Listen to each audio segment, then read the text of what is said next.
زندگی آخر رلا ہی دیتی ہے، پھر چاہے ہم اپنے ماں باپ کے کتنے ہی لاڈلے کیوں نہ. ڈو یو تھنک کہ زندگی واقعی اتنی مشکل ہے؟ بالکل. اصل میں دنیا کی سب سے جو غیر یقینی چیز ہے نا وہ زندگی ہے، اور سب سے یقینی چیز موت ہے. تو زندگی میں نا وہ ارادے ٹوٹتے ہیں اور آہستہ آہستہ غم آتے ہیں اور آپ کو پتہ چلتا ہے کہ ٹھہرنا مشکل ہی ہے. لیکن جو اللہ کے ساتھ رجوع کر لیتے ہیں ان کو یہ بات سمجھ لگتی ہے کہ جانا تو ہم نے ہے، لیکن جانے سے پہلے کچھ کام تو کرنے ہیں نا.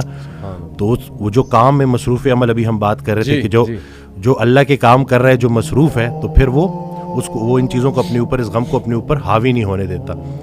حضرت واصف رحمۃ اللہ ایک شعر پڑھا کرتے تھے کہ غم بھی گزشتنی ہے، خوشی بھی گزشتنی، کر غم کو اختیار کے گزرے تو غم نہ ہو. تو یعنی کہ غم کو قبول کرنا ہے، اس کو ریڈ کرنا ہے، اور اس میں نا بڑا لیسن ہے. صحیح بات. تو یہ اللہ تعالیٰ ہماری برداشت، سب سے بڑی قوت برداشت ہے. بالکل صحیح. تو ہماری یہ برداشت بڑھانے کے لیے اللہ تعالیٰ غم بھیجتا ہے. صحیح. اور آہستہ آہستہ صبر کے ذریعے، نماز کے ذریعے انسان جو ہے نا اس مشکل سے نکل آتا ہے. کیونکہ اللہ کا وعدہ ہے کہ ہر سختی کے ساتھ آسانی ہے، تو سختی کے بعد آسانی ہے.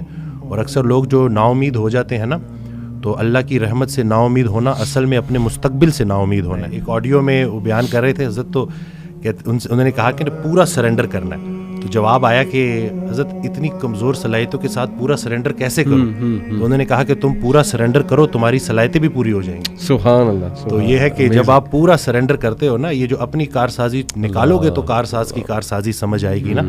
تو یہ جو اللہ ہے نا، یہ ہمارے ارادوں کو توڑتا ہے، اور نہیں آتی کوئی پریشانی اس وقت تک جب تک وہ بڑی پریشانی کو ٹالنے نہ آئی ہو. انسان جو ہے نا وہ جلد باز ہے. وہ کہتا ہے کہ بس میرے اللہ کو اپنے مطابق چلانا چاہتا ہے. صحیح بات. اور اللہ نے ہمارے لیے کتنی خیر رکھی ہوئی ہے، کتنی آسانی رکھی ہوئی ہے. ہمیں خوش کرنے کے لیے اللہ کے پاس اتنا کچھ ہے، لیکن ہم جلد بازی میں اور نا امیدی میں اس سے محروم ہو جاتے ہیں. اور شیطان جو ہے نا وہ ہماری رگوں میں خون کی طرح دوڑتا ہے. صحیح. تو اس کا طریقہ واردات ہے ہی یہ وسوسہ دینا. وسوسہ جو ہے نا وہ ایمان کی نفی ہے، اور یقین جو ہے نا وہ وسوسے کو نفی کرتا ہے. کیا بات. تو ہم نے یقین کو پختہ کرنا ہے. یقین نور ہے، شک اندھیرا ہے. تو اسی طرح سے یہ وسوسے کے اوپر سوال کیا گیا، تو حضرت کہتے ہیں کہ میرا اللہ پہ یقین بے گماں ہے جو علم بن گیا. تم بھی وہ یقین پیدا کر لو، تمہیں بھی علم مل جائے گا. اشفاق احمد صاحب کی بات سے آپ نے سٹارٹ کیا تھا، تو مجھے ایک واقعہ یاد آ گیا کہ ایک شخص ان کے پاس گیا اور کہا کہ اشفاق صاحب کوئی زندگی آسان کرنے کی ٹپ دے دیں. تو انہوں نے کہا میں تمہیں موت آسان کرنے کی ٹپ نہ دوں. تو کہتے ہیں چلے وہی دے دیں. کہتے ہیں اگر تم اپنی موت آسان کرنا چاہتے ہو تو جاؤ کسی کی زندگی آسان کر دو. اللہ. تو جو اللہ کا کام کرنے والے ہوتے ہیں وہ گلہ نہیں کرتے، وہ شکر کرتے ہیں اور لوگوں کے کام آتے ہیں.